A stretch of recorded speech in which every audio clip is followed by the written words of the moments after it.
I'm making it live on YouTube, ma'am. Okay, Once okay. I start, I'll hand over to you, ma'am. Yes, yes. Yeah, you share the presentation screen. Yeah.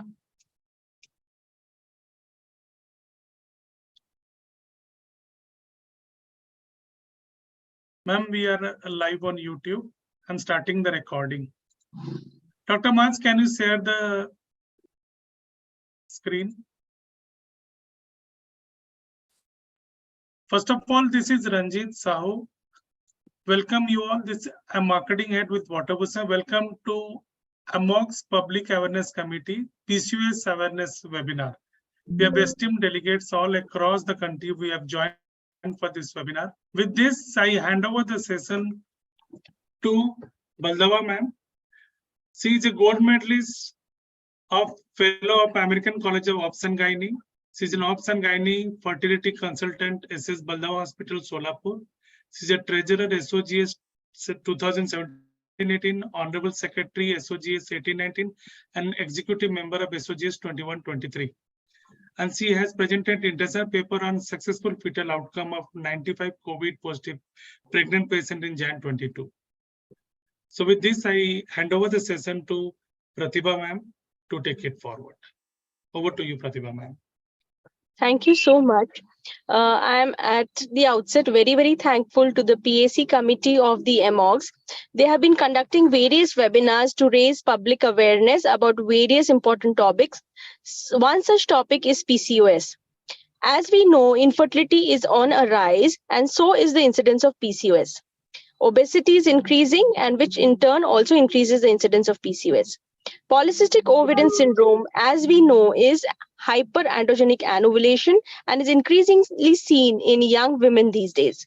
So let us go ahead straight to the webinar and increase our awareness and insight into it. May I welcome for this Dr. Monica Umbardand, who is the chairperson of the Public Awareness Committee of AMOGs. Monica Umbardand is a very close friend of mine.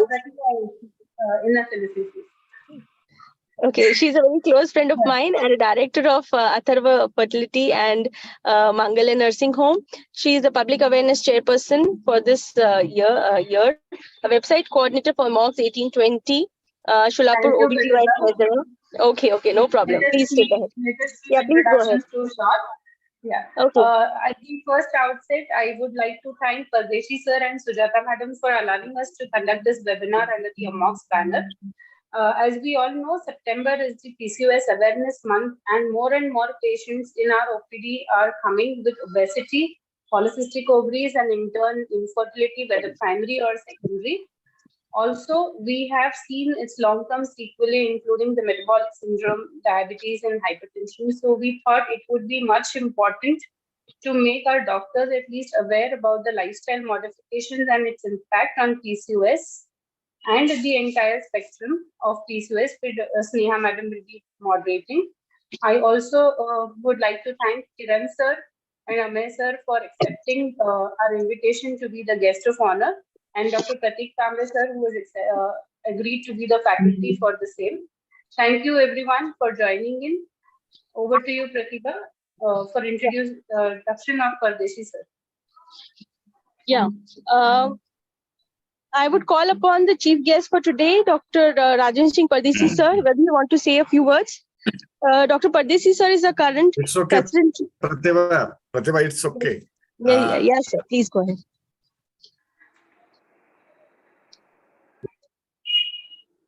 Good afternoon, everybody.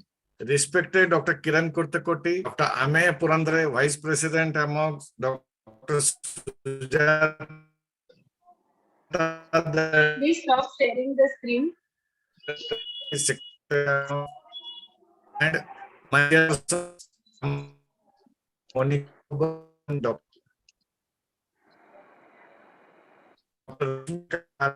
Dr. Sneha with Dr. and Dr. President-elect Dr. Umbardand for organizing this webinar on PCOS. Monica is very active and actively doing work of this committee. Not every month, but I think average monthly 2-3 activities of Monica will be there for AMOGs. with the galaxy of speakers, chairpersons, and panelists. I think this will be a great event. I wish every success to Dr. Gorakh Mandrupkar, Dr. Sneha Boyar, Dr. Rashmi Kahar, Dr. Bharti Rajsekar for their future endeavor in FOCSE. Wishing every success to this webinar. Thank you. Thank you so much for inviting me. Over to Pratibha. Thank you. Thank you so much, sir, for accepting our invitation and being there always for our committee and for being constant encouraging support for us. We thank you so much, sir. Pratibha, please introduce our guest of honor, Amay sir, please.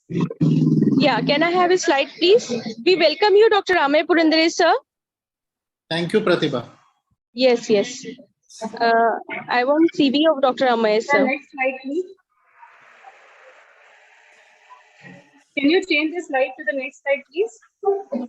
Dr. Maj, please take a slide of Dr. Purandare, sir.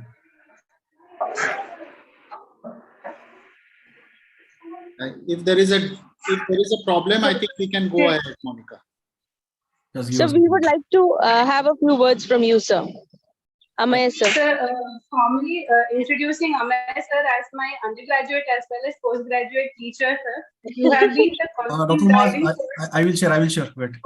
me too, sir. Thank you always for your encouraging words, sir. I would request you to please bless us with your. Thank you, Monica, for inviting me for this very important webinar. I think Monica, like Dr. Pardesi said, I second totally that she is really working very hard and making sure that the Public Awareness Committee, which Dr. Pardesi created and gave her the responsibility, is doing justice to its role and function. I think as doctors, we need to realize that till the public is not aware about the various health and disease issues, our job is not complete as a physician or a woman healthcare provider. The topic today that he has chosen is PCOD, which is apt because the PCOD month is coming up.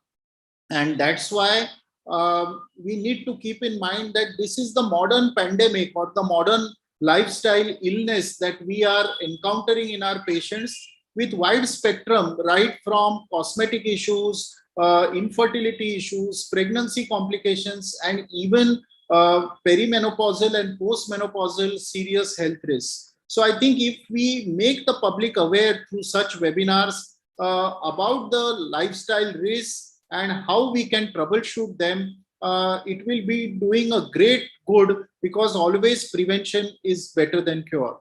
Once again, I compliment Monica for excellent organization and wish her the best with such eminent faculty and great speakers. I think that it will be one of the kind webinar this evening. Thank you.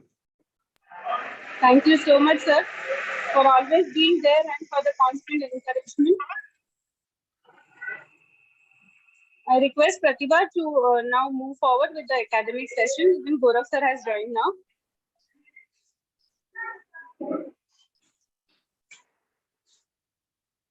Pratibha, you are not audible. Unmute, please. Thank you so much, Amay Purandare, sir, for those kind words and words of wisdom. The chairpersons for today are Dr. Gorakh Mandrupkar, sir, and Dr. Rashmi Kahar, madam. Can I have Dr. Gorakh sir's CV, please?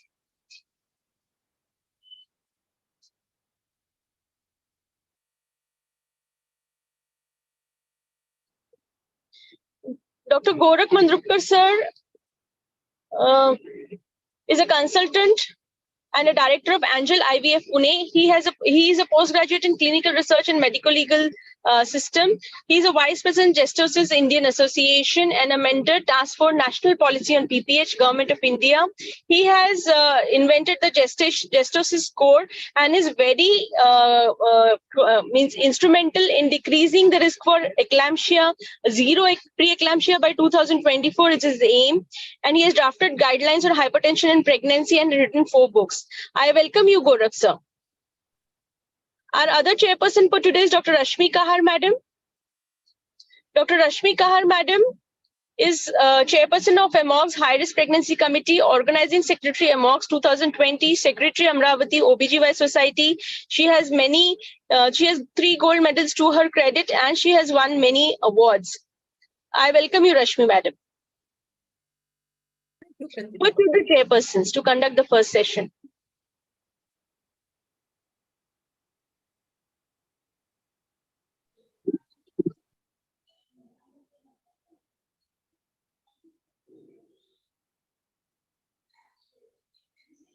Right, so shall we start?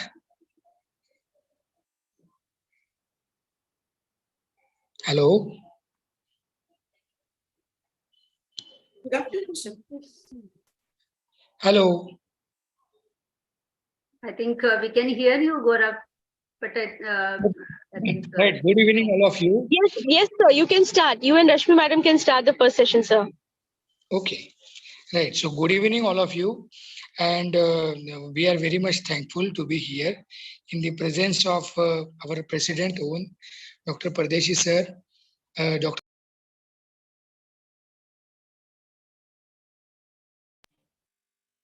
Hello. Host has muted me. Sachin, should I? So you're audible now. You are audible now, sir. So, so I'm very much thankful here, and I think this is very important session today, because as Dr. Purandare sir has rightly said, we should see towards this polycystic ovary syndrome in a different manner.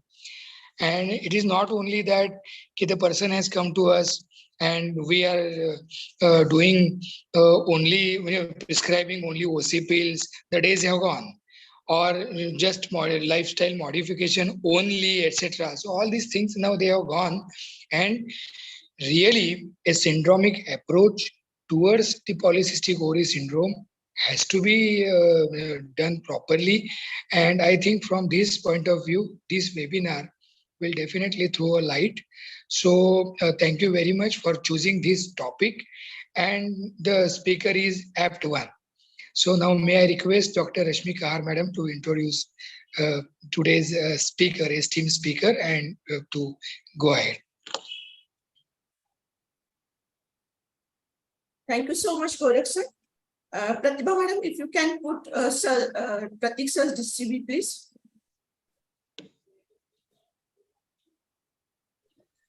The next slide.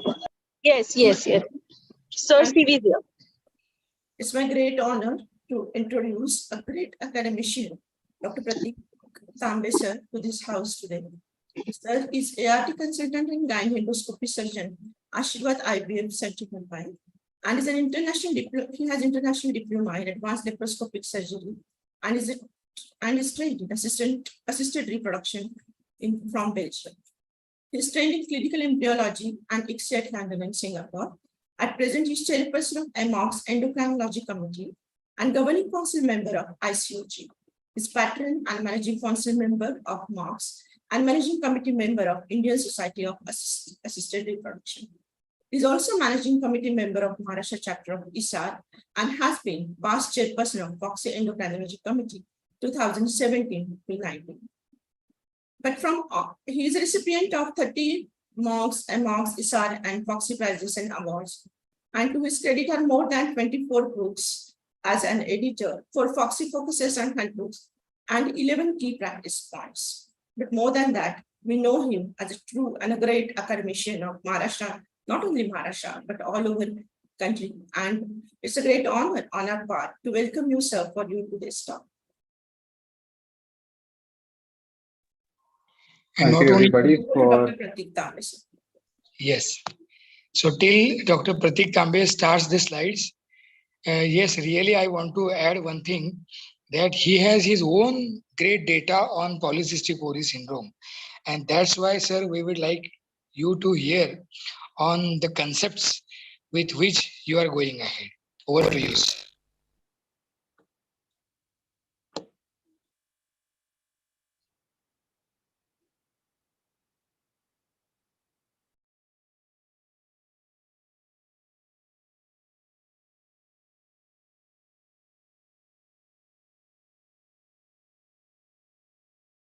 all right. Can you see my slides, please?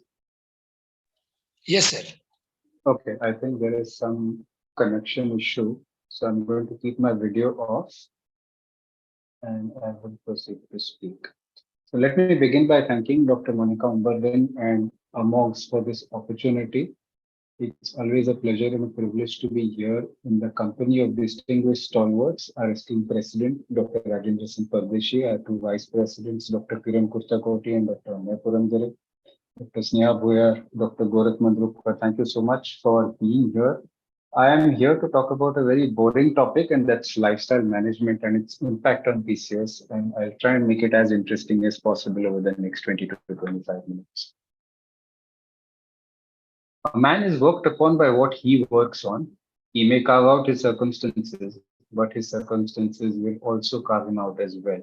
So said the American reformer Frederick Douglass. And I think that is apt because in PCOS, whatever treatment you give, whatever interventions you prescribe, they impact the course of the disease. They work on you at the same time as the disease impacts you and works on you and your patients.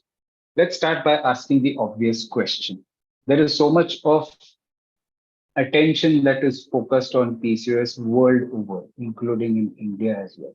Is it something which is being overdone? Are we overdiagnosing PCOS? Is it a real problem? Are the pharma companies simply amplifying PCOS because they want to sell their products to us and they want us to prescribe their products to our patients? Let's look at the evidence as it stands and answer this question. For this, we turn to this beautiful study, which is the largest published data of 194 countries. And this is the global burden of disease of PCOS, which is published in Human Reproduction Update in 2021. Though the data is from 2017, it was slightly delayed as far as publication is concerned because of the pandemic. And here they reported that in 2017, about 1.5 million new cases of PCOS were reported globally. Obviously, the real numbers are significantly higher because PCOS is not a notifiable disease like malaria, typhoid, and dengue. But we have to work with whatever data is available to us and what is published data. This is an increase of about 4.5% over just 10 years from 2007 to 2017. And the global age standardized incidence is about 82 per 100,000 women, which again represents an increase of 1.5% over the past 10 years. It's much more interesting to look at graphs. And if you see, countries like Sub-Saharan Africa are represented by yellow. And these countries have shown huge peaks as far as incidence and prevalence of PCOS is concerned when you look at 10 years of data. In contrast, in India, there is a rise as well, but it's a much smaller rise as compared to these countries which you see, which are represented in yellow. I have no doubt that with increasing westernization of our culture, the mall and the fast food culture, which is now very much prevalent amongst our youngsters, we will not be very far behind in hitting these yellow peaks if you look at data from 2017 to 2027, as and when that gets published. Yes, it is definitely a concern in modern India, and we have data which shows that about 1 in 3, that is about 36% of all adolescent girls now are being recognized to have PCOS in India. And we have youngsters who are even before they exit their school and colleges who are being diagnosed with metabolic syndrome. This is the silent epidemic of our times. What does the evidence say regarding management approaches, which is the topic of the day? For this, we turn to the published guidelines. This is the old ESHRE guideline, which was published in 2018. We have the newer guideline, which has just been published last month in August of 2023. And this is freely available on the internet, both on the ESHRE as well as the ASRM website. In case you can't find it, please feel free to write to me. I'll be happy to share a copy with you by email. If the 200 plus page guideline is very boring, laborious, and tedious to read, they've summarized the best and the most important recommendations from the guideline. The same authors, Helena T. et al., have published this in the European Journal of Endocrinology, which is again published on 15th of August 2023. Again, this is freely available. If you can't find it, write to me. I will share it with you.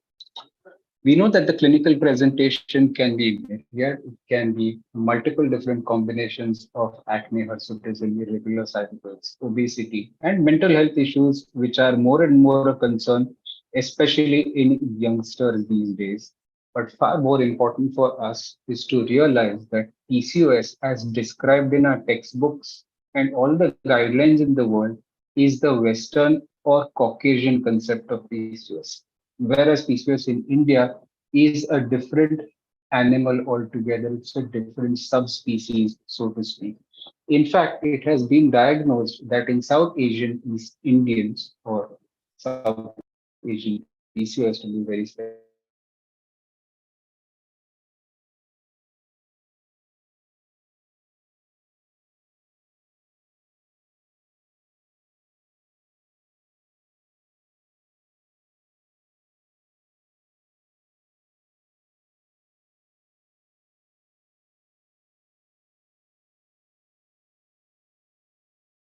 patients have incidence of AN as compared to same Caucasians.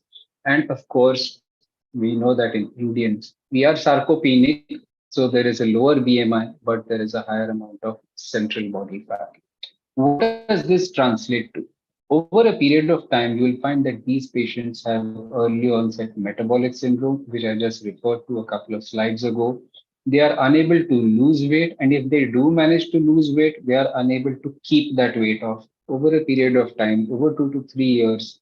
Despite their best efforts, they regain whatever weight is lost. There is clomiphene resistance, and in some patients, there may even be gonadotropin resistance. This goes hand in hand with lower fertility. And what we are now discovering is that these patients also have poor endometrial receptivity with a higher incidence of others equally, which we'll come to in just a couple of minutes. This is the PCOS plate that you see on the right, which has been proposed for women who suffer with PCOS. Half of your plate should be completely low starch vegetables. One quarter has to be dense protein, and that has to be high quality protein. And one quarter of your plate should be topped up with healthy fat. And this is the ideal PCOS plate. It's very easy to say that this is what is the diet to be followed. We'll see what are the practical issues and hurdles, challenges to implementation in just a couple of slides. We'll come to that. But more importantly, before we go there, we need to understand why we are shouting from the rooftops about BMI, weight gain, obesity, and infertility. Because there is a logarithmic or a geometric proportion as far as BMI and fertility is concerned. This is one of my favorite slides. I have been showing this in almost every presentation on PCOS for the past 20 years. And this is data from 1994, and this is a very relevant slide to today's discussion. What this particular paper from Rich and Edwards tries to show is that with just 1 point increase in your BMI, the chances of infertility go up astronomically, what we call in mathematics as logarithmic or geometric progression. For just a 1 or 1.52 increase in BMI, your chances of being infertile increase exponentially by order of almost 30%.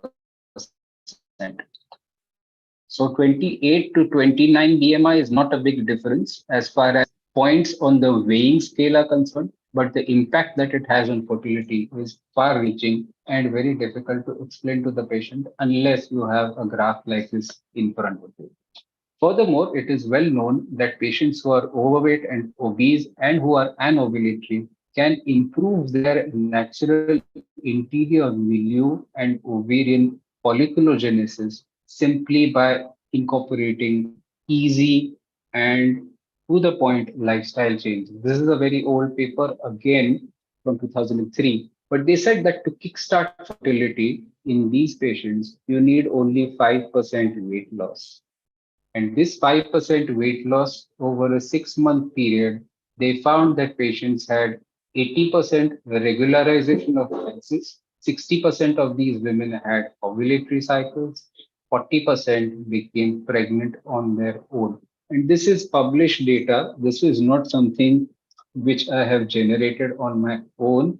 There is a reference for this, and you can look it up. And it is found that these women were able to conceive on their own without any further fertility treatment required, not even timed intercourse, planned relations, not even IUI. So this obviously means that if this is implemented and patients are able to maintain this weight loss over a 6-month period, probably they will not need all that much advanced infertility. The difficult part is how do you get your patient to lose that 5%? Another paper which I'm very fond of is this is from Professor Robert Norman from India, and he talks about this is again an old paper from BMJ. BMJ typically will not publish OBGYN papers, but if they accept it and they publish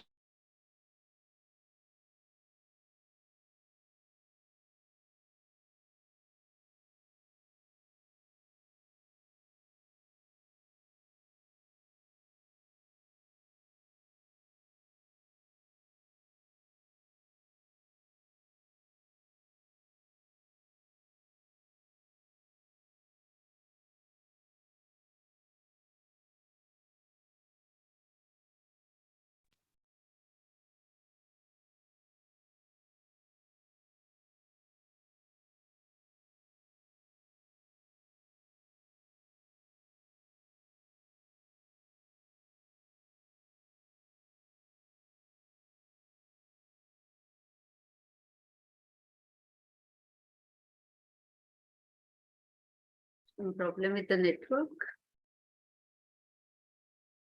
yes, I'm having problem with the network, unfortunately, at the clinic for some reason. So I'm going to reshare and I'm going to resume. Just let me know which slide I.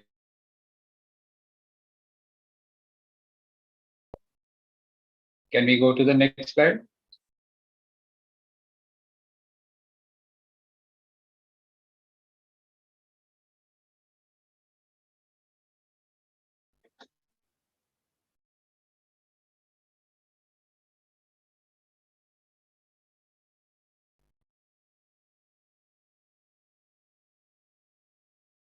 Not able to hear you, sir.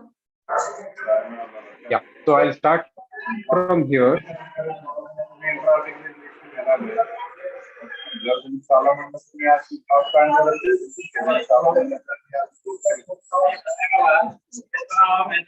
So we can see the slide, but your voice is not audible. That's because somebody else is speaking. I'm waiting for them to Somebody stop else's speaking. voice is audible, sir.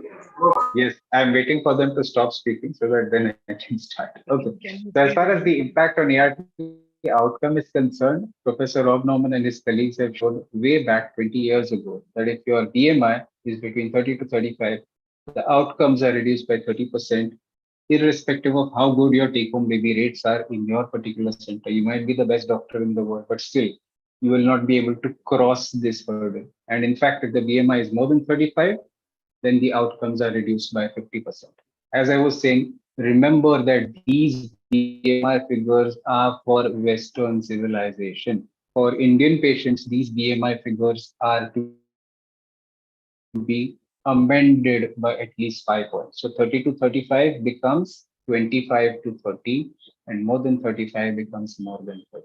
And if we look at ourselves in the mirror, I'm pretty sure most of us have a BMI of more than 30, considering our age, our lifestyle choices, and the way we eat and drink, and we have stresses in our practice. There's a beautiful paper which was published in 2006, and this specifically looks at BMI and ART outcomes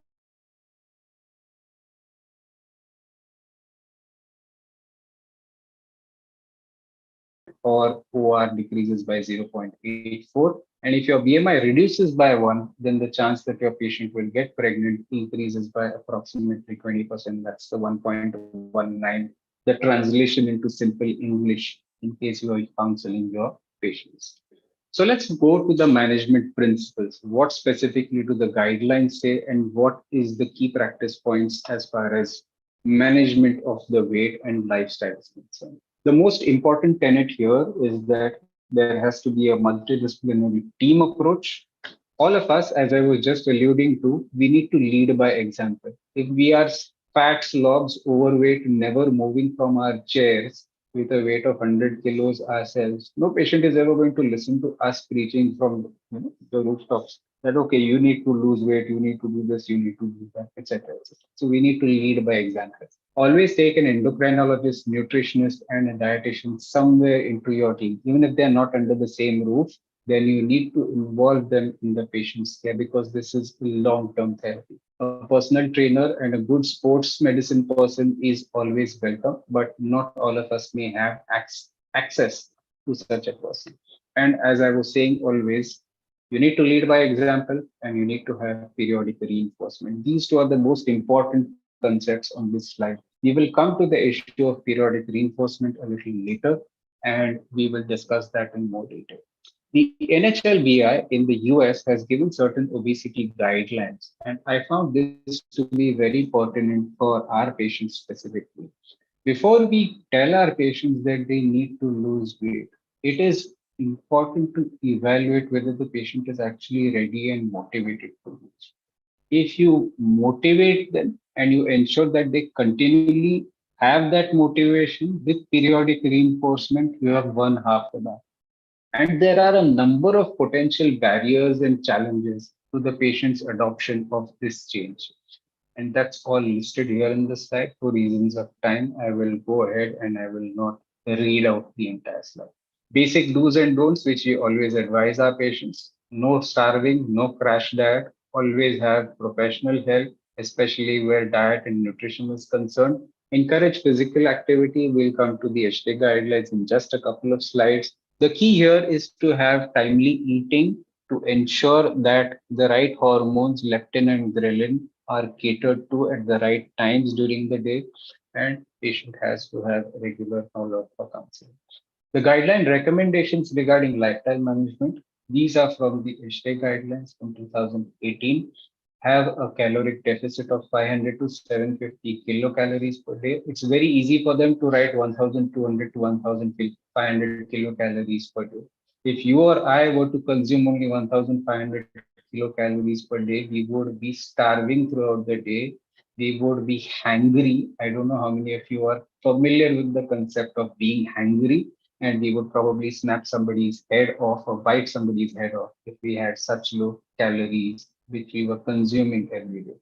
But the fact remains that if you are able to reduce even 10 to 20% of your daily calories, it will make a lot of dividends.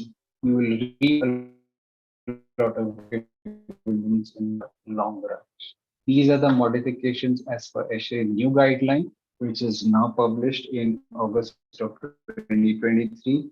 What they say is that they don't endorse any particular diet. You can choose whichever diet you want, which the key is adherence to that diet.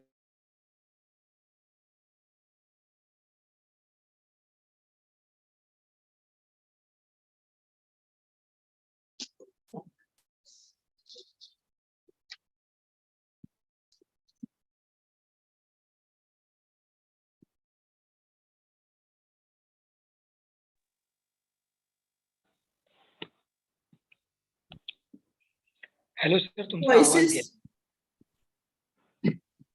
His network is still again hang. Yeah. No, Pratik sir, are you there? I madam think त्यांचा network there's issue some दिसतो. network issues, I think. हा. Mummy phone करते mummy please.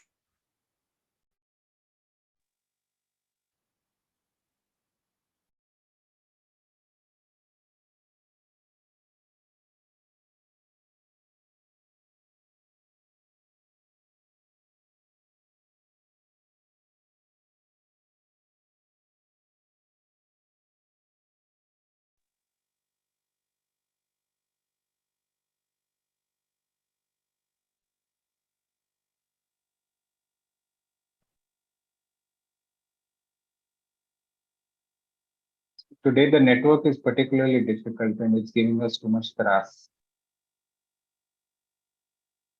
Now you are audible, sir. And Yeah. visible. Yes.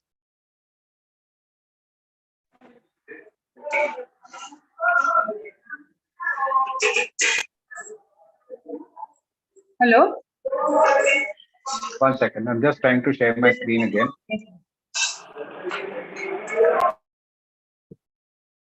So sometimes at the clinic, this happens. Apologies. It usually doesn't happen, but today is a particularly bad day.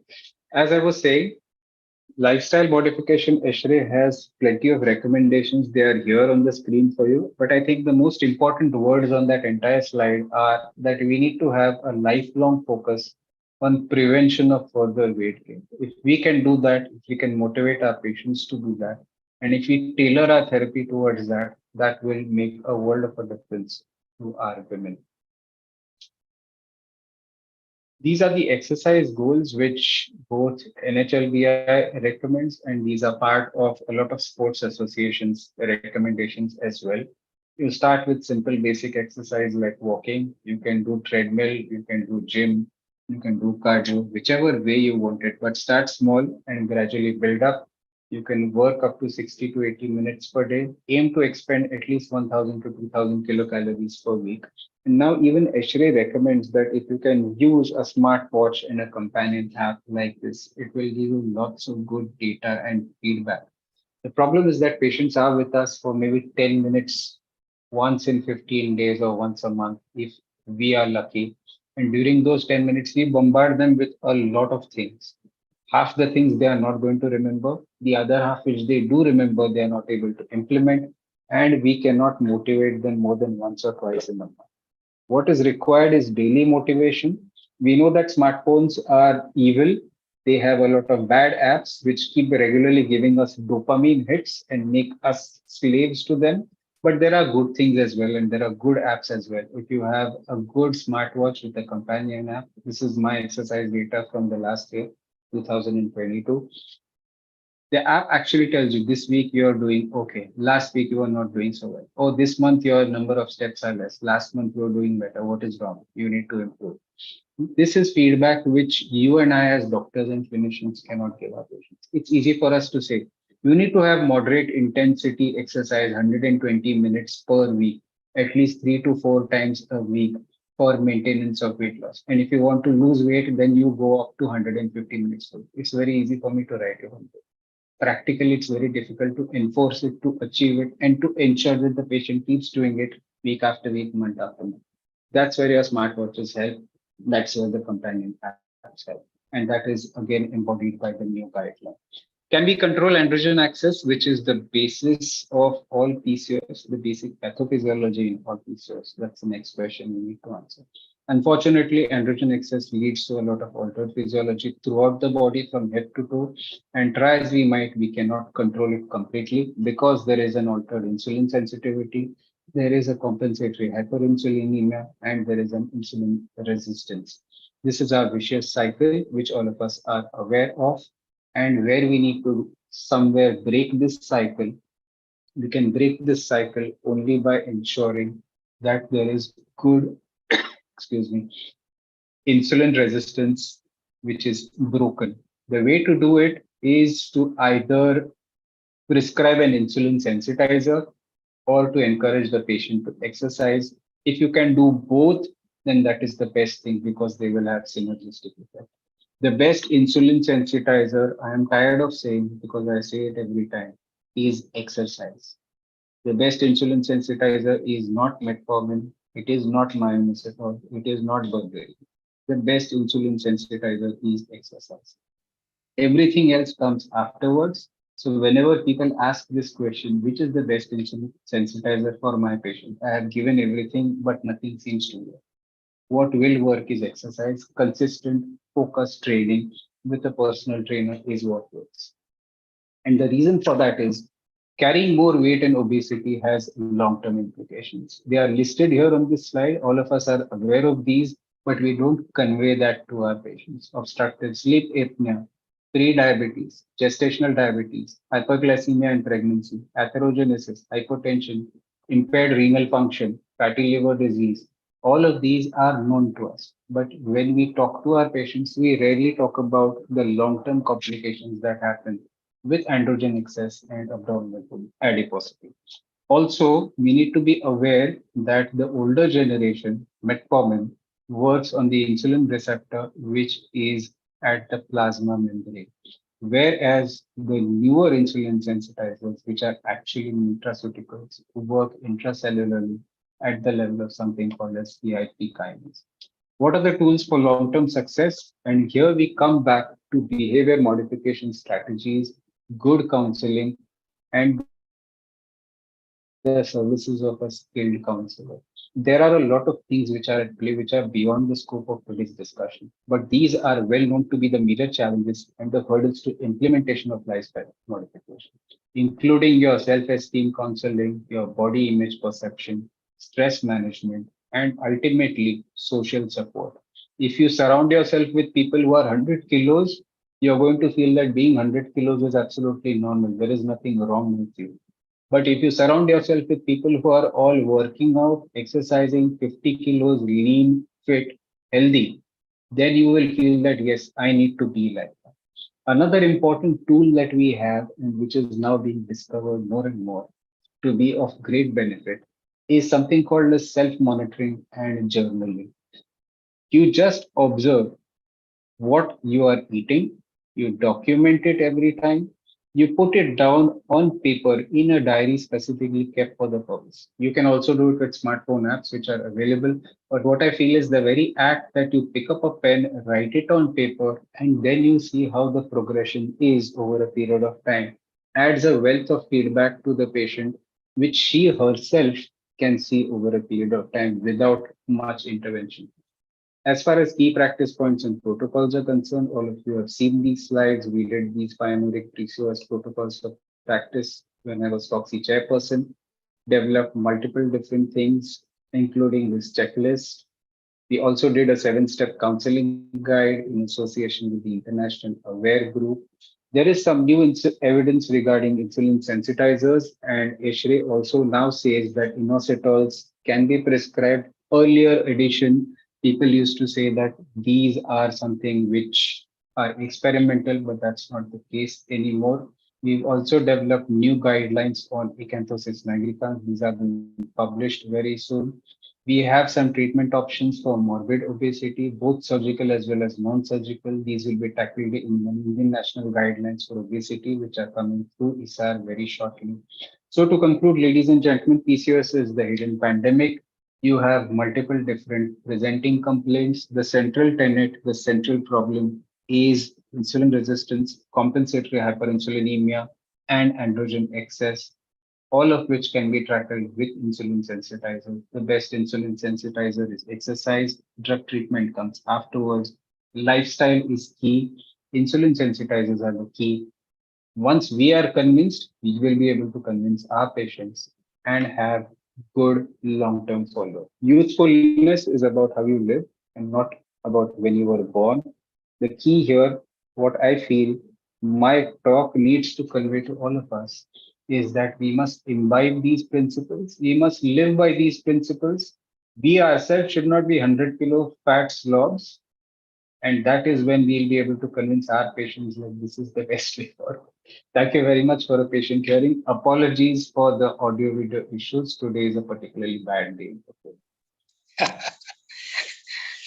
Great. And yes, so it was a really fantastic talk, and really what the ideas what you gave are really right. Okay, first we should be healthy and we should look healthy. Then only patients will get convinced. The second important message what we got is that we have to sit with the patient for a while, and not only that, but ideally with the mother of a patient as well, because when we put the impact on the family as a whole regarding the obesity, probably that will give a good effect. The third important message what we got from your talk was yes, though Western guidelines they say that BMI more than 30 and 35 you are high. For Indians, we have to consider -5, and then I think if we start calculating by that formula, then our 90% of the patient population will fall into that category. And now that is a high time that we all should work towards it very seriously. So thank you very much for giving such a nice messages during your and really helpful, Dr. Rashmi Madam. Thank you, sir. It was really very enlightening talk. And as Dr. Gorak sir said correctly, if you see from the patient's perspective, sometimes I feel that receiving a diagnosis of PCOS on a patient's part, it itself leads to psychological distress. And then it gives a sense of reduced well-being to the patient, sometimes depression. So sometimes I wonder if this is a part of, and this again leads to resistance into the lifestyle modification. So sometimes I just ponder if it's a result of the receiving the diagnosis of PCOS or it's a part of the syndrome itself. I think that makes the management part of the PCOS more complicated. And you have summarized it very well. Thank you very much. Thank you, Dr. Thank you. Rashmi, Dr. Gorak, and thank you, Dr. Monica, for this opportunity. Apologies for the aviation. Thank you, Prateek sir. It was an exhaustive talk covering almost all the aspects that every clinician should advise all the patients. And it was definitely much required for all the gynecologists that it will streamline the advice that we give to our patients. Thank you, Gorak sir and Rashmi ma'am, for sharing this session. I request Pratibha to please take over and start with the panel discussion, which will be moderated by Sneha madam. And the expert is none other than Raki ma'am. Thank you so much, Monica. Today we have a panel on PCOS at all ages, PCOS spectrum at all ages. So for this, I invite the moderators for today, Dr. Sneha Buyar madam, who is very close to us, the current president of Yavatmal IMA Society. Can I have a CV, please? Dr. Sneha Buyar and Dr. Raki madam.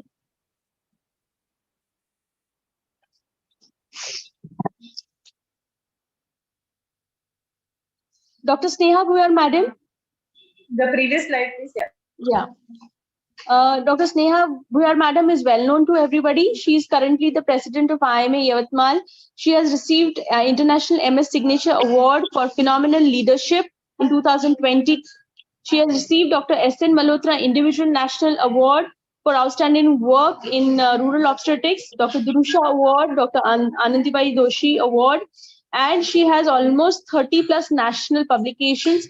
She is a part and parcel of many of the orations and talks which are being held at national level.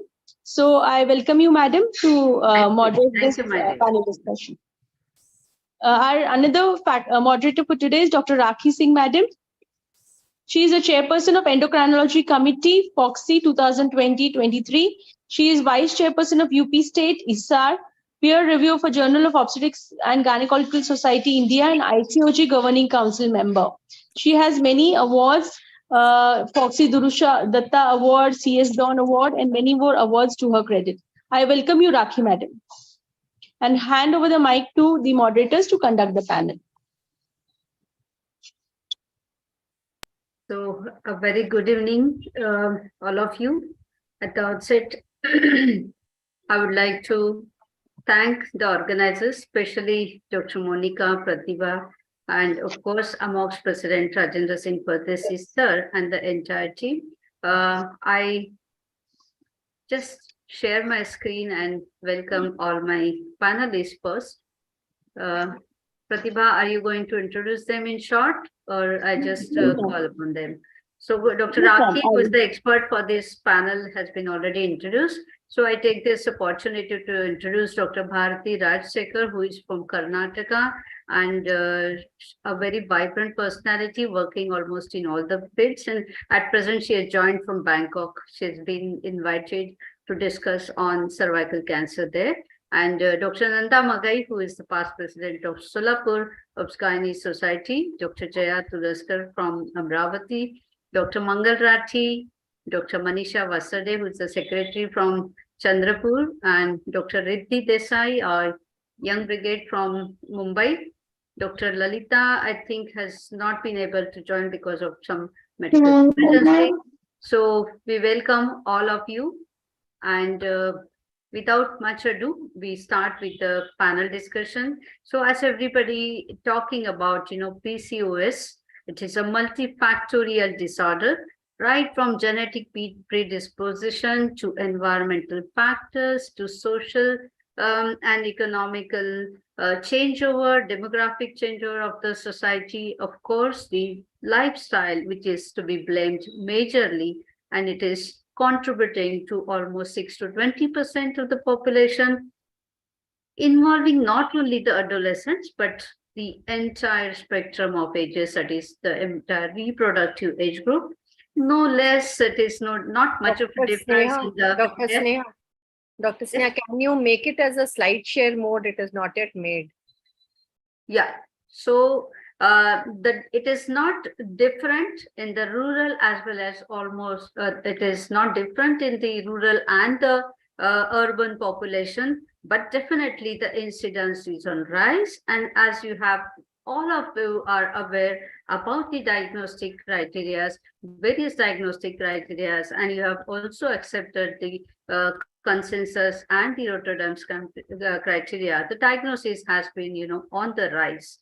Definitely, as we have talked about, the genetic factors, the environmental factors, the changing lifestyle of the modern society, the academic load, and of course, the lack of physical activity, all these factors contribute to it. So let us discuss and come to some consensus. I'm sure we start with this very basic case, and we go to the first panelist, I think this is for Dr. Lalita, but anybody can take up this. This is open for discussion. We have this young girl. Yes, we have this young girl. All the panelists will discuss first, then we will have to conclude later. So we have this 13-year-old girl who reports with her mother to the gynae clinic. The mother is very apprehensive about irregular cycles of her daughter. She has had her menarche only 9 months back. The cycles are 4 to 5 days every 20 to 60 days. Her BMI is 24 and she's got mild acne on the face. There's no other significant history, but she got her ultrasound pelvis done on suggestion of her friends, and that is suggestive of multiple follicles. So she's worried about this diagnosis. What is your diagnosis, and how would you like to investigate and go ahead with the management? Can I take this? Yes, Dr. Mangal, please go ahead. First of all, thanks Monica Madam and Amox for making me part of this webinar. The diagnosis of this case is, of course, polycystic ovarian syndrome. Investigation. Is it so, Madam, and how do you thought of this? What are the criteria? How did you come to the diagnosis? Please show me case again. She has got irregular cycles. She's only 9 months post-menarche, and she's got only mild acne on her face. And USG diagnosis on USG multiple follicles in both ovaries. Yes, but are we supposed to go for ultrasonography? In fact, this was the last question for this, but I asked you first whether you should go for ultrasonography for such a young girl who is only 9 months post-menarche.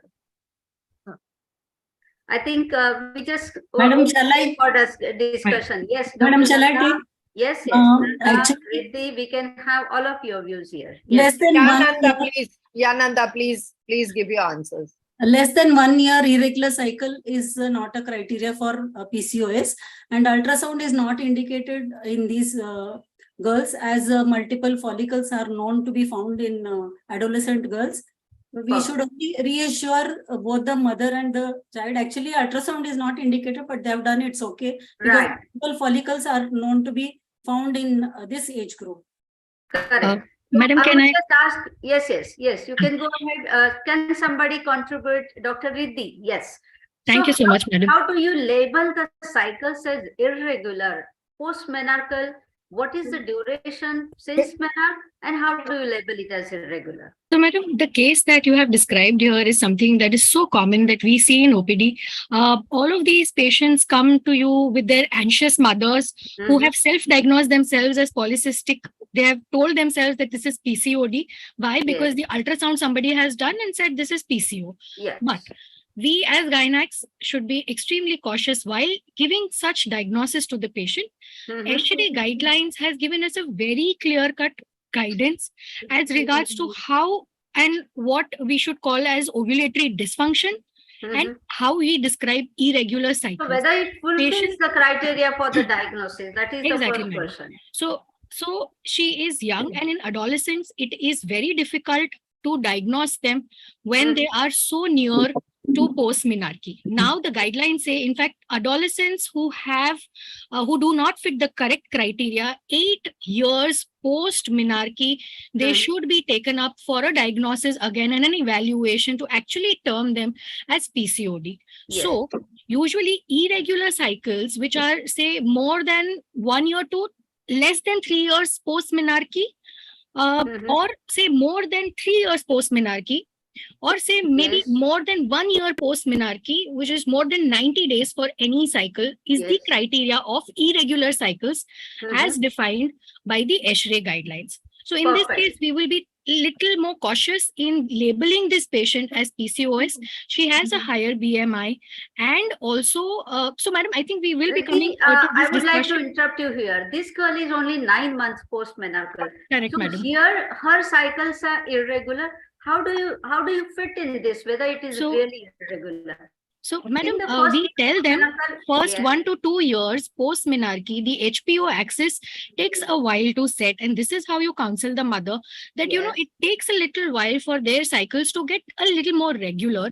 So hold on to the diagnosis of PCOS, and there is really nothing to be worried about. Say 2 years or 3 years post-menarche, we reevaluate, and most likely her cycles will get normal. Yes. So during first year, of course, irregular cycles are absolutely normal part of puberty transition. 1 to 3 years, if it is, if it is shorter, that is less than 21 or more than 45. After 3 years, if it is less than 21 or more than 35, or maybe even 8 cycles per year, that is what. This is a normally accepted pattern. And if anything which is, away from all these criteria, then only we can label this as irregular cycles. Now, why the diagnosis of PCOS is difficult in adolescents? Dr. Revati, do we have Dr. Revati? Okay, so either Riddhi, you can continue with this. Why the diagnosis is difficult in adolescents? Madam, actually, Dr. Bharti has raised her hand. I think since a while, madam has been waiting. Yeah, I think I could not see her. You can go ahead, Dr. Bharti. Please. Yeah, thank you, Dr. Sneha. And we have Dr. Manisha also here. Yeah. Yeah, we need to counsel them. See, the diagnosis of PCOS is not to be taken up in the early menarchal age because there's the, as Riddhi rightly mentioned, there's the immaturity of the hypothalamo-pituitary ovarian axis, and most of the cycles are going to be anovulatory. Yes. In addition to this, what are the other factors which overlap with the diagnosis of PCOS and adolescents? The acne is a part of adolescence, like probably due to the effect of progesterone, and then their exercise protocol, they may have a little sort of hirsutism which may overlap, and then of course, and the lifestyle which is nowadays not very feasible. You see a little childhood obesity still remaining in these young adolescents. So these factors overlap the features of PCOS and very often are leading to misdiagnosis, where all the OBGYNs have to be very cautious about. Correct. So, Dr. Manisha, I would ask you, what kind of what kind and severity of acne you would like to take it as signs of PCOS or hirsutism, I would say. Because as Dr. Bharti said, mild acne, irregular cycles are quite common. It's a part of this transition. So how would you differentiate it? So mild acne is commonly seen in adolescents, as we all see. But if the acne is persistent and it is not responding to the topical kind of treatment, then we can say that it is like it's a PCOD type of acne. And apart from that, other cutaneous manifestations, if she's having if she's having severe or moderate to severe kind of then we can say that she is having PCOD. Yes, But correct. if So it's a mild mild, type of comedonal acne are common, yeah, but if that she that has is common in moderate to adolescent severe, people. that is, Yeah, it should more be than moderate. 10 facial lesions or moderate to severe inflammatory type of Inflammatory, which acne, is then not we take which this as doesn't respond to the hyperandrogenism. Yes. yeah. And of course, somebody has said already, more than 10 years post menarche, you should go for ultrasonography. What else you should go for, and how do you evaluate the girl for hirsutism? She's having a mild kind of, if she's having a moderate and severe kind of hirsutism, then we can label her as a, case of PCOD, and also other signs of insulin resistance if she's having, and of hyperandrogenism, then we can label that girl as a PCOD.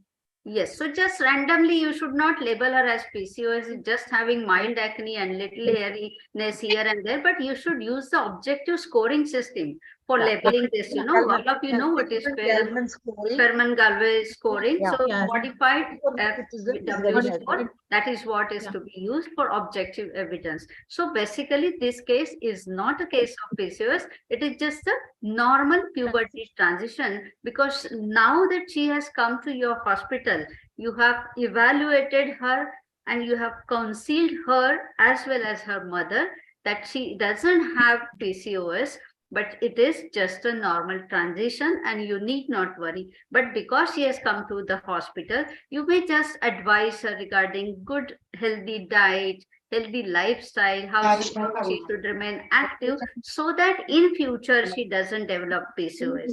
And of course, because we are a gynecologist, we, all of us, even the family physician for that matter, should recommend HPV vaccination for this girl. And we may just advise, you know, a routine checkup, pap smear, and mammography or vaccination for the mother as well. So I think that is the comprehensive discussion for this case. And now we go ahead with the second case now. Now we have this little older girl, 17-year-old girl who is in 11th class. And now she presents to you with frequent cycles.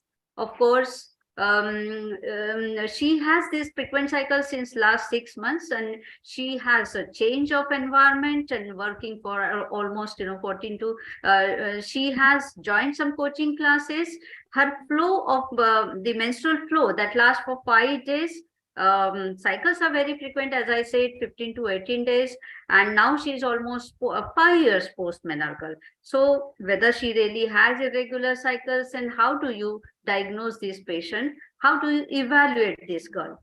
The investigations which here they are provided here is TSH is 4.2, and of course the other hormonal profile they have advised. So how do you go ahead with the management of this case? Now I think we can take up the next panelist, as Dr. Riddhi has already discussed one case. So do we have anybody else? Dr. Manisha and Dr. Bharati, I think you can take up Bharati. Yes. Yeah, well, going through the history and the laboratory biochemical parameters of this girl, most of the parameters look normal. This 15 to 18 day cycle is a little more frequent, but however, she seems to have a normal flow, and I think her hemoglobin is not mentioned there, but must be normal.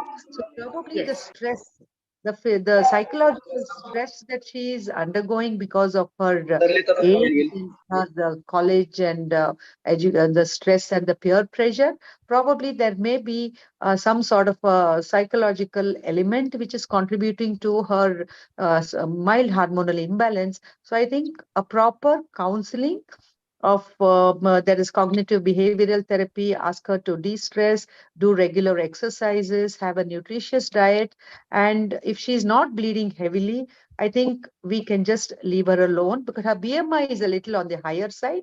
Her BMI is 26, so I think we'll have to counsel her on that aspect. Yes, Dr. Bharati, but you have not answered the first question. Do we label her as PCOS? No, how do no. you take her cycles as with the regular for her menarche age? Yes. Her cycles are not regular. She has her cycles in 15 to 18 days, that is less than 22 days. But however, she has no other markers of PCOS like we take for the criteria, the Rotterdam criteria or the What is the HA and HRM diagnosis? criteria. This That is is, what we label it as PCOS at risk. yes, at risk. Yes. Because he's showing features of menstrual irregularities with a little increased BMI. And BMI also little on the higher BMI is side. So this is increased. PCOS at risk. So Yeah. yes. So how do you go ahead with the management of this girl? The first thing is we will have to sit and counsel her and give her a little awareness about what is PCOS, why it occurs and what eventualities it could have, the metabolic risks that can be associated with PCOS. And then we will have to talk to her about the lifestyle management is the modality of management for this girl. So she will have to have a programmed exercise protocol.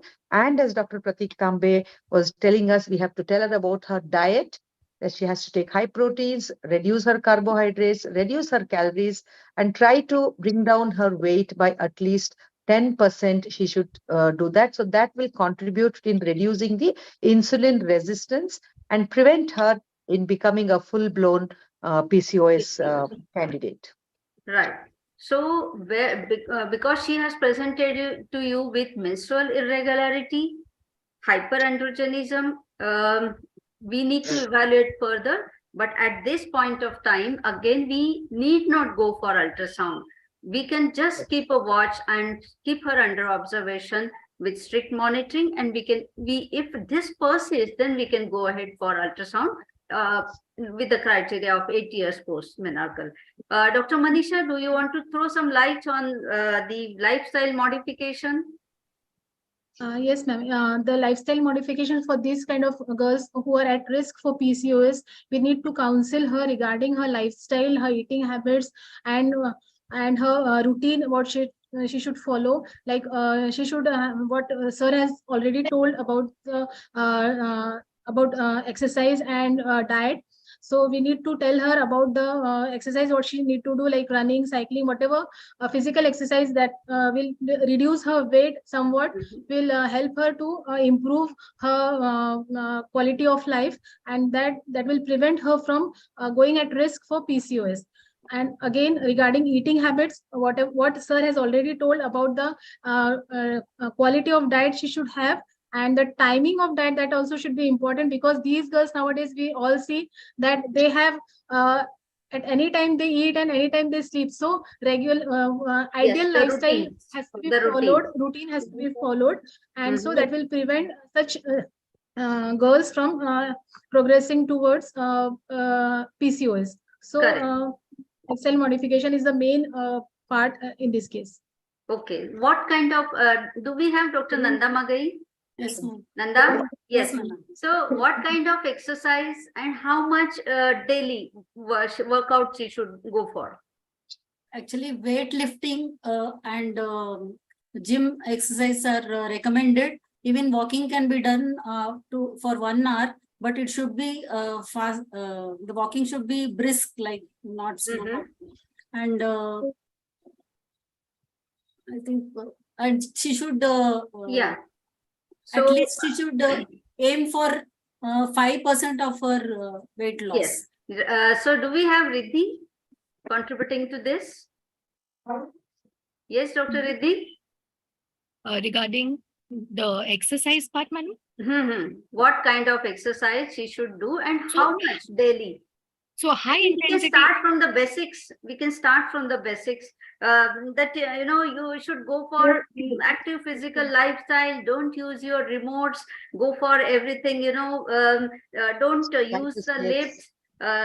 Use the steps. Maybe you just get down, stop earlier and walk a little. You park your vehicle away from your entrance. Go and have a walk. Of course, daily, whatever brisk walk. This one, Dr. Nanda was talking about. It has to be a brisk walk. So at least 30 minutes per day of moderate exercise, and at least 5 days a week. So that comes to 150 minutes. That is what it is recommended, but you have to individualize and you have to advise them practically. So I think that is about exercise, but doing her routine work in addition to this should be continued. What is the special advantage of yoga, Dr. Bharati? Whether you would like to contribute to this? Well, yes. Thanks, Dr. Sneha. Well, yoga, we know, is the union of the mind and the body.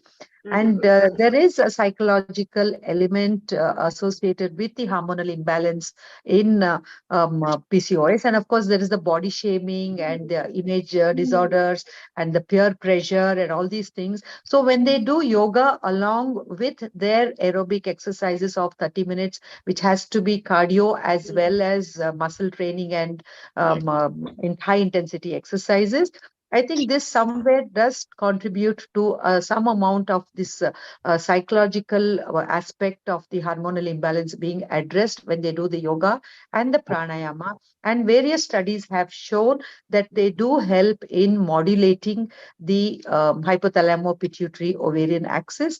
And I think we as the our ancestors have brought in yoga, and I think we need to inculcate this yoga and pranayama in our not only PCOS, pregnancy, menopause, all the aspects of women's health.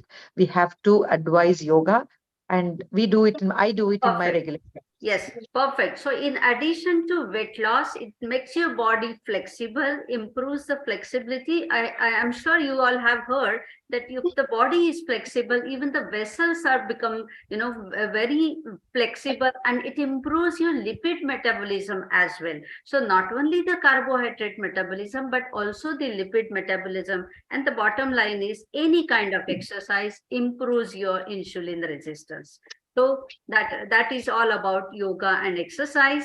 Diet, I think Dr. Manisha, Dr. Mangal, can we have your opinion on diet? How many calories? Suppose she wants to lose her weight. How many calories she should consume? How do we calculate it from your basic BMI? How do you calculate it?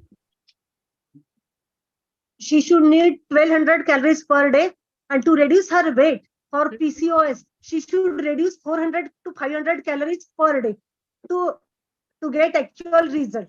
And in diet, high protein diet. So what I wanted to ask you is whether you decide the calorie cut down over her recommended allowance, that is one, and whether it will depend upon her level of activity. Yes. Okay, so yes, can we have Dr. Manisha adding to this? Yes, ma'am. She should take low carbohydrate diet with low fat, and high protein diet should be added to her meals. No junk food is advised, and particularly sugar-free foods are to be taken, and which includes more of vegetables, sprouts, and more of vitamin-rich fruits are to be taken. And apart from that, her food pyramid. Do you want to comment on this? Yes. Yeah, Dr. Bharati would be happy to talk about this, the food pyramid. Yeah. Yes. Well, when we talk about diet to this young adolescent, I'm sure it's going to be a very tricky situation.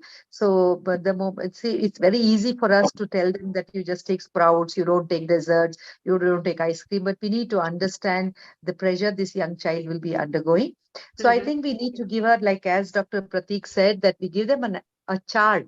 And then we give them this food pyramid where we explain to them and tell them that it is not that you cannot eat chocolates or you cannot eat, but we need to tell them that you have to reduce the intake and of course give up the junk food, because what are the consequences of that? And we can always tell her that increase your activity level, incorporate food with high glycemic, reduce the ones with high glycemic index, don't take direct sugars, don't take sodas, and tell her that once in a way she can have a cheat day where she can either have a burger or she can have some chocolate or an ice cream, because she is a very young girl.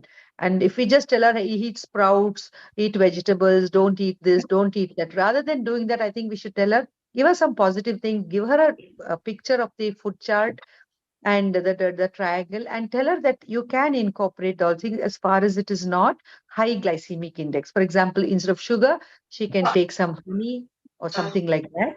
And tell her that she just needs to lose about 5 to 10% of her weight. Yes. And give her smart, attainable goals, small goals, and appreciate each time, even if she comes and she's just lost 200 grams or 300 grams, praise them, appreciate them, that goes a long way in achieving those goals and motivates them. So counseling, and you have to guide them very positively. Of course, you have to encourage them, as Dr. Bharti has very rightly said. And I think health education and sharing the responsibility of what their problem is and how they can tackle, that should be the best way of counseling, I think, and that should be the positive way forward. So with this, we go ahead with the third case. And we have this same girl presenting 10 years later to you. She's 27 years now, and she's got a hectic job profile, 12 to 14 hours a day, and maybe the night sometime. So initially, just before marriage or so, maybe she reduced her weight, so her cycles were regular. Now again, back to pavilion, she gained her weight, her cycles are irregular. And now she comes to you with irregular cycles, 50 to 60 days, very heavy flow, and her BMI is also increased to 28. So she has developed all these features of hyperandrogenism. She has got this hairs on upper lip and chin, and she's conscious about her looks, and of course she's worried. So when you do her examination, hormonal profile, that comes normal.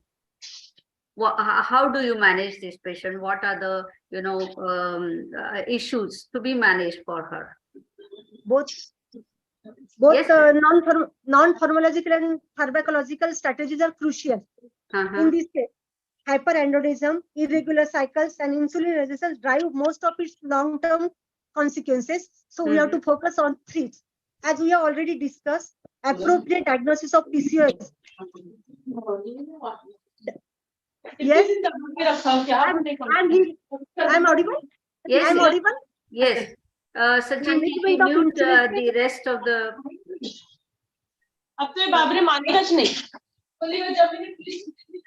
Yes. Can we mute rest of the attendees, please? Yes. Management of insulin resistance and obesity should be considered the first line of treatment of PCOS.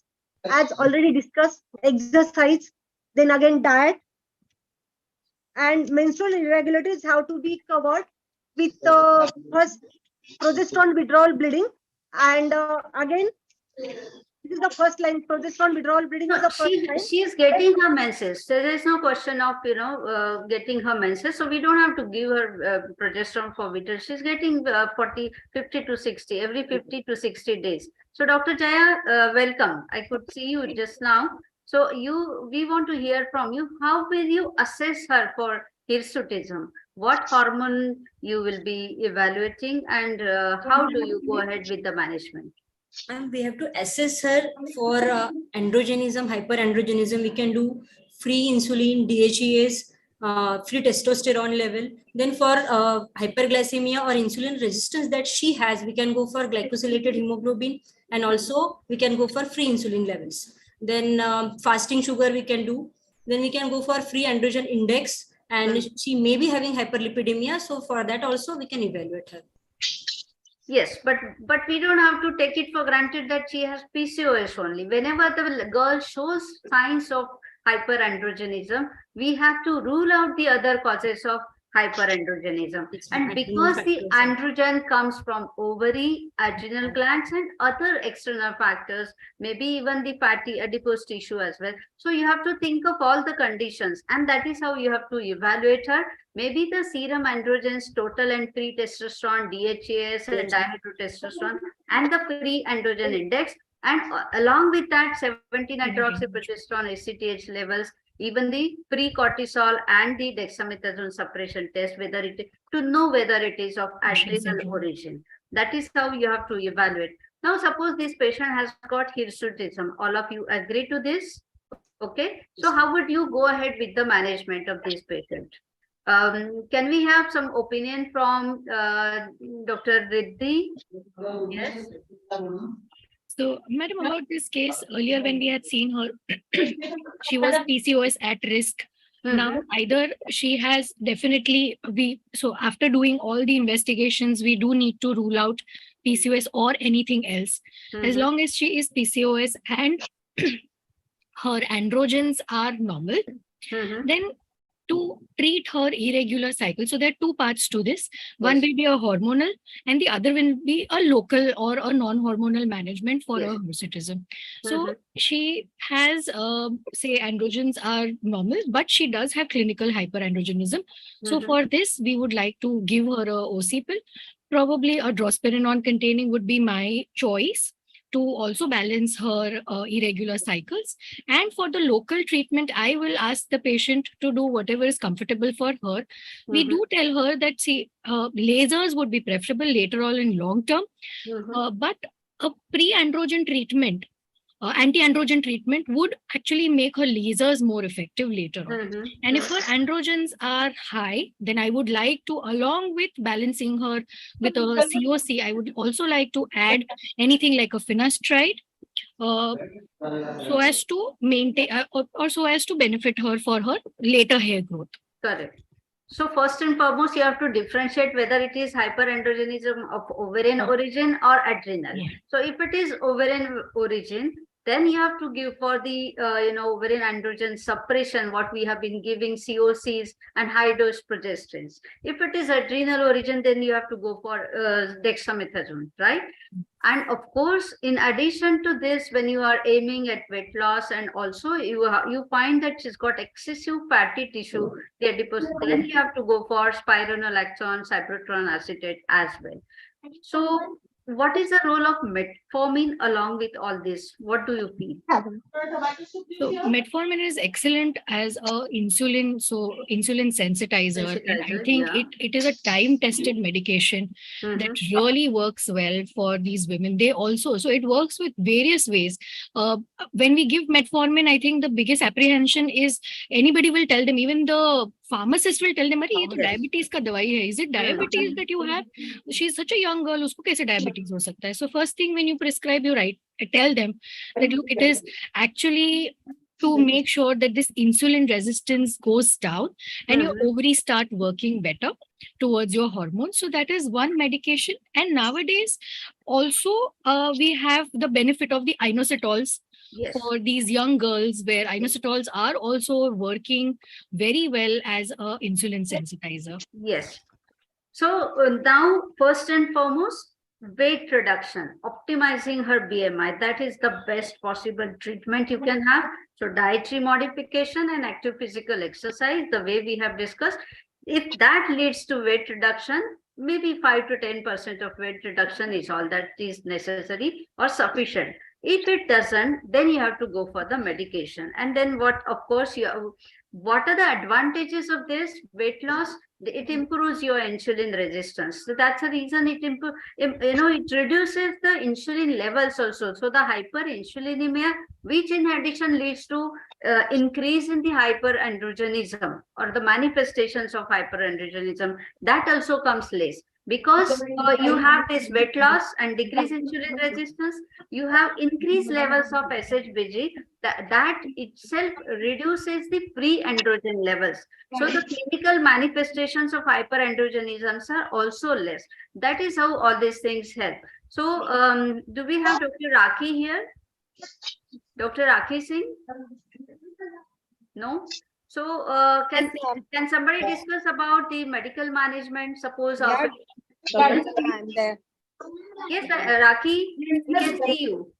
Hi, Rakhi. So yeah, so can we have some comments from you if this lady who is having PCOS doesn't respond to the weight reduction, whatever way she's trying, diet modification and the exercise?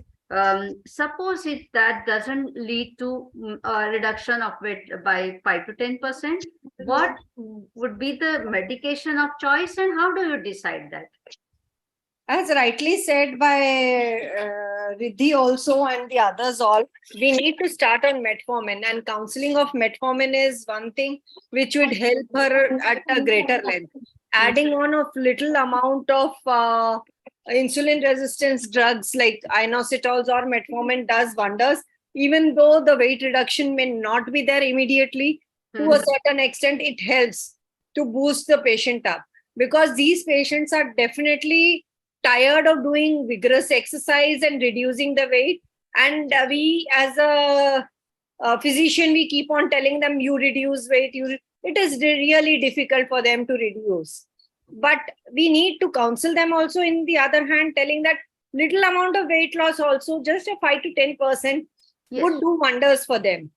So apart from that, if we are putting them up on, if we are not intending for a pregnancy, if there is OC pills which we have to prescribe, we need to understand which type of OC pills have to be prescribed to which type of patients.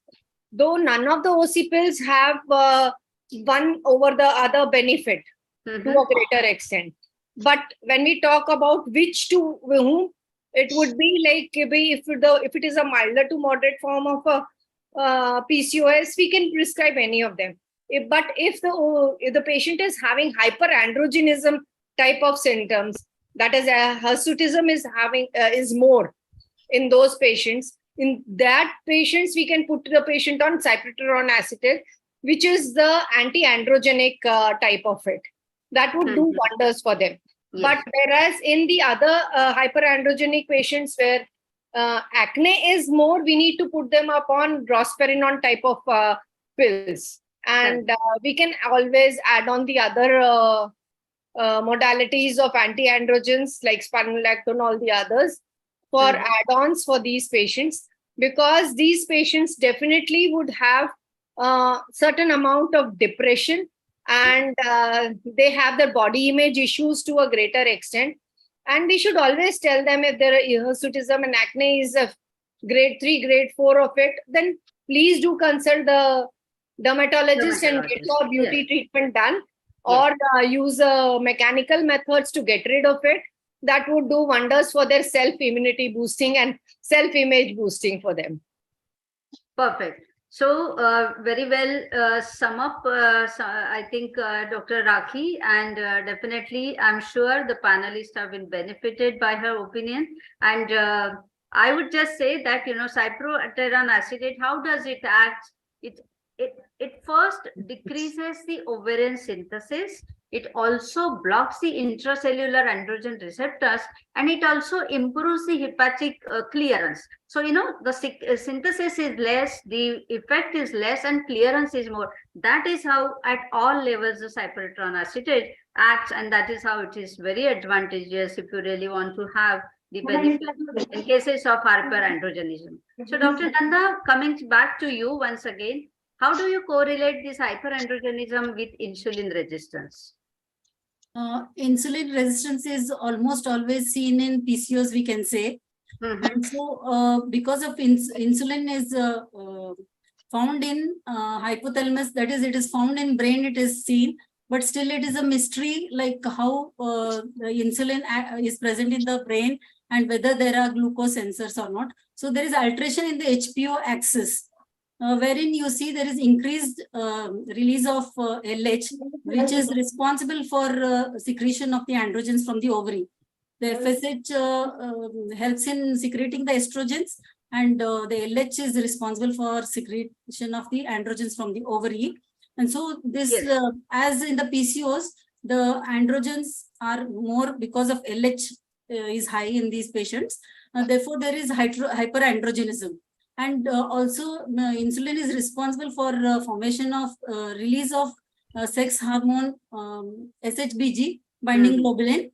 And so as this is decreased, the free androgens are seen in the circulation. So it is a vicious cycle, like insulin resistance leads to hyperandrogenism, and hyperandrogenism leads to insulin. And also there is actually the receptors are good, but it is at the other end, wherein the phosphorylation of the tyrosine and serine is disturbed, and so the glucose does not enter the cells, that is muscle cells. So this will lead to increase in the glucose in the circulation, and so increase insulinemia. That is increased secretion of insulin from the pancreas. Yes, it is part and parcel of the spectrum. That is what we can say. Obesity, insulin resistance, and PCOS goes hand in hand. Whenever you have insulin resistance, the insulin levels build up and there is hyperinsulinemia. Because of this, the liver produces more and more of the liver produces less of SHBG, so the androgen activity which is manifested peripherally becomes more.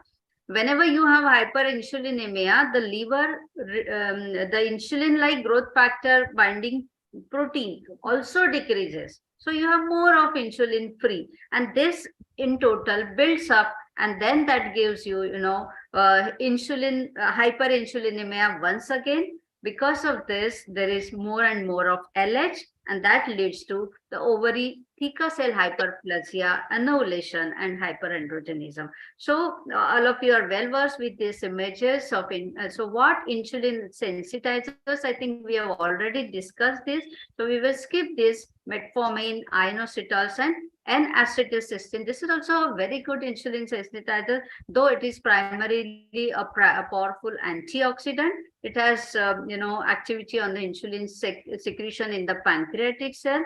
It has also anti-apoptotic effect, and it preserves the vascular integrity and is a immunomodulator. Studies show that it is inconsistent result about its efficacy, though majority of us, I'm sure, we are using it as the sensitizers as well. So should we screen all the adolescents for the metabolic disorders? That is the last question from this case. So I think we can have Dr. Mangal talking about this. Yes.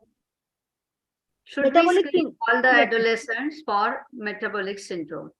Metabolic syndrome is a serious disorder associated with multiple disease states. By screening all adolescents, it will be easy to identify at-risk patients, and it will be easy to provide guidance on prevention and management of this disease. Correct. Just to quote the figures, 5% of these adolescents, they ultimately develop metabolic syndrome. 37% of these adolescents, they have METs, and 63% of obese PCOS adolescents, they develop METs. So definitely hyperandrogenemia, obesity, and PCOS, these are the risk factors in adolescents for metabolic syndrome. So why are we concerned more about this metabolic syndrome? Dr. Bharati, can we have it from you? Yes, see, this PCOS is a forerunner of all these non-communicable diseases which are on the rise in our country. Not only in the West, we are seeing an increased incidence of gestational diabetes mellitus. We are seeing an increased incidence of hyperlipidemia and hypertriglyceridemia, and the cardiovascular risk is very high. And as in our practice, we are seeing hypertension is on the rise, coronary vascular disease is on the rise, and these are all precursed by this abnormal androgen metabolism and hyperinsulinemia. So we need to tell them that it is not PCOS alone, but PCOS is a part of the metabolic syndrome complex, which can lead to onset, because we are not just the menstrual irregularity and the infertility that we are concerned about. Now we are more concerned about the metabolic disorders this young girl will face in her early reproductive life. Like gestational diabetes is one thing, and that is going to be like a precursor for the unborn fetus also to have an abnormal glucose metabolism, and leading to this increased incidence of diabetes we are seeing. And the atherosclerotic plaques will form quite early in life because of triglyceridemia, and this could lead to early onset of coronary vascular disease. Correct. So we need that is always the reason we say that we should catch them young. So adolescent stage, that is the proper time to, if you really want to avoid all these, complications which lead to NCDs. Yes. We would talk only about infertility and irregular cycles was what we were addressing earlier. But I think today addressing the non-communicable diseases which are on the rise, endometrial cancers. Yes, and we're coming to that. So we have this case for you now. Yes. I think anybody can take up. This is the last case. We have this 42-year-old lady. She's complaining of 42. Mind well that her age is 42. She has come to you with irregular cycles or missing the periods in between, mood changes, thinning of hairs on the head and maybe excess hair on the face and body, weight gain, little depression, mood changes, I said, And this is how she presented to you and came for evaluation. Is it only perimenopausal transition or PCOS, and why we should evaluate it, and how should we evaluate it? I think Dr. Manisha, do we have Dr. Manisha? Dr. Manisha, do we have Dr. Manisha? Otherwise, Dr. Nanda and Riddhi. Dr. Nanda Magri? Yes, ma'am. Actually, these symptoms which you have given, that is irregular or missed periods, mood changes, excessive hair growth, these can be seen in both the PCOS as well as perimenopausal women. But to differentiate both of them, we have to do the investigations. Yes. So we can do LH. So why are we concerned? That is what we were discussing. Yes. Because she's more, she can go in for metabolic disorders. So we have to be more careful and take this opportunity and do the investigations and counsel her. Correct. So she has a 7-fold higher risk of having the atherosclerotic and cardiovascular diseases, and she has a very high risk for type 2 diabetes mellitus if at all she has PCOS or this picture. So definitely hyperandrogenism, excessive weight gain, and the other metabolic disorders. Irregular cycles, we are always saying that perimenopausal AUB, unless proved otherwise, even age-old saying goes that unless proved otherwise, think of malignancy. So we better evaluate her. So how do you proceed for this? Dr. Riddhi, you can take up this. So in this case, first thing I'd like to see her time to menopause. This patient, I'd like to do an FSH that can at least give me like a sort of an indication how far we are from menopause. These patients, like Madam, how will that make a difference, Riddhi, for our management? You can just explain it. So Madam, in a way that so it is PCOS, which is a diagnosis, but at least we come to know how far we are from menopause to make sure to tell, or in regards to counseling the patient, is what I feel is that I would like to do that. And of course, these patients, so like we have discussed about all the anti-androgens and all the, so not anti-androgens, the androgens that need to be tested for these patients, all the investigations for for hirsutism, to see her. I would rather say that whatever her symptoms are, irregular periods, yes, ultrasonography, maybe hysteroscopy guided biopsy, D&C, whatever you want to do, because she's perimenopausal. But she's having all this hyperandrogenism, clinical hyperandrogen. Take a diagnosis of biochemical hyperandrogenism, take evidence of this, and then of course you go ahead with the management. Is it? Yes, I would be more worried if she's the PCOS, because it is associated with metabolic disorders like diabetes mellitus, hypertension, cardiovascular diseases. So we have to evaluate, thinking about that, rule out at least. Yes. So even if it is a normal transition, you would like to rule out that she doesn't have this. That is exactly what we mean to say, that we have to first rule out all these pathological conditions, then only we have to label this that she is just a case of perimenopausal PCOS. So why are we worried? And she's worried about weight gain. So how does obesity affect PCOS? Do we need to treat it? That we have been discussing since long time, right from the first talk, that yes, definitely more visceral fat, increase insulin resistance, that decreases the SHBG, makes a free androgen more available, and that is how the clinical hyperandrogenism manifests. And it is a vicious cycle, as Dr. Nanda has already talked about. So we are worried more about the metabolic syndrome. So these are the criteria for diagnosis of metabolic syndrome. So I'll just read it for you, that any 3 of the following 5 criteria, that is elevated waist circumference of more than 102 centimeter in men, more than 88 centimeter in women, elevated triglycerides more than 150 mg% on drug treatment, reduced HDL that is less than 50 mg% in women, elevated blood pressure of more than 130 millimeter of mercury systolic and more than 85 millimeter of mercury diastolic, elevated fasting blood sugar level of more than 100 milligram percent. So measuring waist circumference, how do you do that? You have to do it at the end of the normal expiration. Patient should be in standing position. You ask her to take a deep breath and then you ask her to leave a breath. And at the end of the expiration, you should take the waist circumference. Locate the tip of the right iliac crest, horizontal plane at the level of iliac crest that you have to measure. The tape measure parallel to ground, and tape it should be snugly fit in and not indenting on the skin. It should be just tight. Should not be indenting or may not be loose. That is how, because this waist circumference has got very good, I mean, it is very significant, and that is why you have to use it, you have to measure it properly.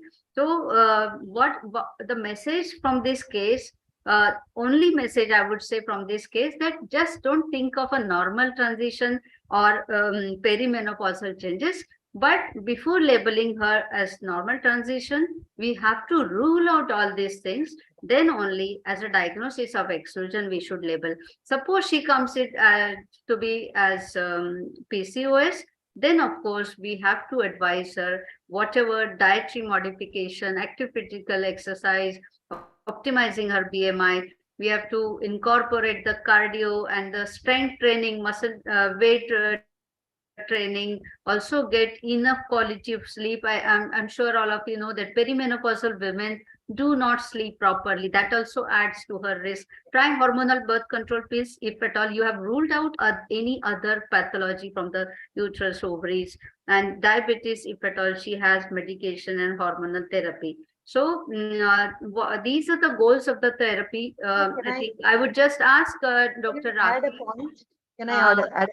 Yeah. Like, Bharti, yes. When we come And to then this we have a last diagnosis, word from Rakhi. PCOS with overweight and symptoms of a metabolic syndrome, I think we'll have to have a cardiological evaluation and a TMP test, which is very essential because studies have shown that they are, as soon as they attain menopause, they are at a higher risk of cardiovascular disease.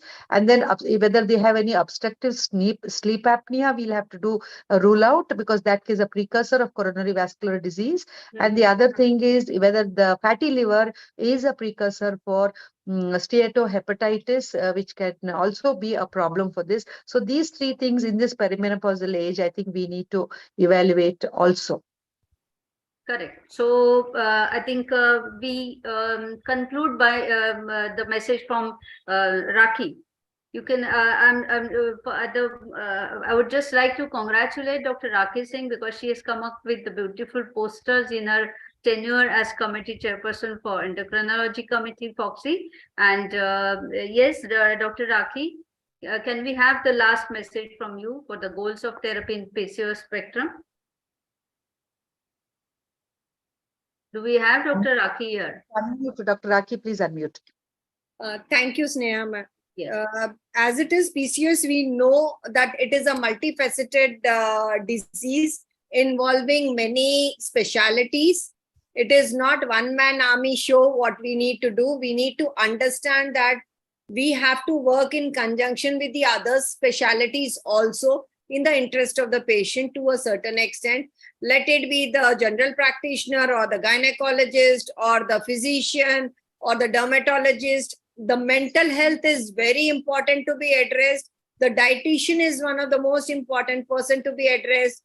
The GI specialty, general surgeons are to be addressed for the bariatric surgery. Every person is to be involved, and that is for the treatment tailor-made protocol has to be given for the patient. And that is one thing which is very, very, very important. And rightly in the beginning, it was told and has been repeatedly being told in most of the conferences also that adolescent PCOS to a greater extent doesn't occur. And even if it occurs, it could be because of the fetal origin of the adult diseases. Do not label PCOS on the basis of ultrasound. Wait for at least 8 years post-menarche to label the patient as PCOS. Just on the basis of ultrasound, we are not going to label it up. And apart from that, we need to also understand that we need to wait for the HBO axis to be settled for 1 to 3 years. And even if suppose this adolescent child is having lot amount of acanthosis, obesity, and the other symptoms have to be taken into account. And if she is definitely having, she could be the early stage of PCOS, but not a full blown. But we need to ask the parents and the patient to control on the diet modification, the exercise. And I would tell that these adolescents that they need to do, every adolescent is having a mobile in their hand. They do binge eating. So tell them and inculcate that you have to do walk the talk, which is very important. Because every time they are on the phone, even if they are playing games or something, they are on the phone, on the Google Meet or some Meet or the other. So with their friends, just to chat also. Tell them whenever you are there, do walk the talk. Yes. Always do walk the talk. And once that habit comes into it, they will spontaneously, as soon as the call comes, they'll pick it up and they'll start walking. So involuntarily, you're covering those steps and you're doing your homework. And don't sit in front of the idiot box and just hog on it. Play games which are outdoors, which is very important. Rather than sitting inside, if you're asking them, what games are you playing? Yeah, we are playing many games. I play this, I play that. Where are you playing? That is important. But they tell that we are playing on the mobile. That doesn't serve the purpose. So very well delivered message, Dr. Rakhi Singh. And one more thing, madam. From the endocrine committee, we have come out with 2 posters on PCOS, that is hirsutism, clinical management algorithm is there, beautifully made. And the other poster is on acne, which is also beautifully made for the management and the treatment part. That can be downloaded and kept in your clinic for the ready reckoner. And apart from that, we've also got a poster which is coming, which has come out on hypothyroidism in pregnancy also. These 3 posters are ready reckoners for everybody. And GCPR definitely we've come out with on PCOS also for the management and update on PCOS with the Indian studies, not the international studies. So thank you so much, Dr. Rakhi. I would just, Dr. Rakhi has already summed up, but I would just give the last message as a moderator that PCOS for us clinician, it should not be the diagnosis from the parents. It should not be the diagnosis from the radiologist, and it should not be the diagnosis from the Google. Of course, irregular cycles, the anovulation or acne hirsutism, and the cystic picture of the ovary, though it fulfills the criteria, Rotterdam's criteria, this should not be the diagnosis even by you as clinician. You have to understand that the HPO axis takes some time to mature. And of course, these criteria during at least the first 3 years of postmenarchal period, it should not be applied. Ultrasonography should not be done before 8 years of gynecological age, that is 8 years postmenarchal. And yes, optimizing BMI or weight reduction, diet modification, active physical exercise, I would say the healthy way of living, as we have already discussed. Do not use the remotes, do not use the lips, just, do not sit in front of the idiot box, as Dr. Rakhi has said. I would just repeat it once, but all these practical tips, we all have to keep it in mind, and we have to counsel. As a Foxian, I would say we really need to urge to all of you that give some time for counseling for these young girls who will be guided well, and their life will be, healthy and fruitful because of this fruitful advice. So diet modification, lifestyle changes definitely would go a long way. Of course, active physical exercise, the benefits are so many that not only it reduces the weight, but also improves your glucose metabolism, improves your lipid metabolism, and improves your insulin resistance.